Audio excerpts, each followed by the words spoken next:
राम राम जी।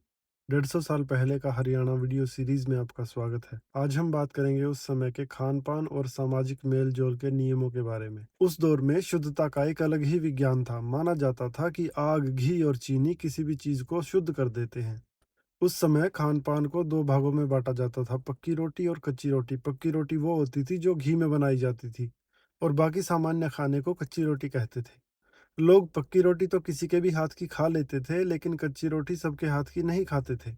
और ये सब शुरू हुआ अकाल, भुखमरी, महामारी जैसी आपदाओं के कारण। जहाँ कुछ जातियां सात्विक भोजन से जुड़ी हुई थी, वहीं कुछ समूहों के पास मृत पशुओं पर निर्भर रहने का विकल्प था। और 19वीं शताब्दी के एक अकाल में तो केवल पानीपत और करनाल में ही 65,000 मवेशी मारे गए।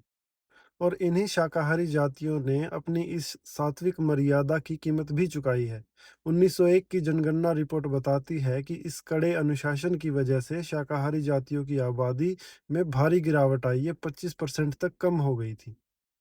अंग्रेजी इतिहासकार लिखते हैं कि गांव की चौपाल पर हुक्कों पर बंधे हुए नीले कपड़े, लाल कपड़े और चमड़े के निशान या धागे नफरत के लिए नहीं थे।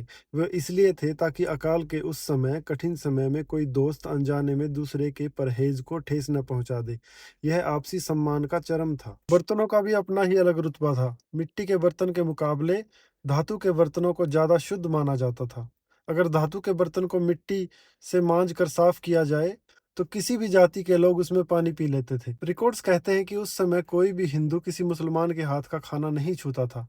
यहाँ तक कि अगर मुसलमान की परछाई भी खाने पर पड़ जाती, तो उसे फेंक दिया जाता था। लेकिन एक दूसरे की खुशी के मौकों पर यह नियम कम होते थे। तब नियम था कि गुड़ और मिठाइयाँ किसी के भी हाथ से लेकर खाई जा सकती थी। बस शर्त यह थी कि वो मिठाई साबुत होनी चाहिए, वो झूठी नहीं होनी चाहिए।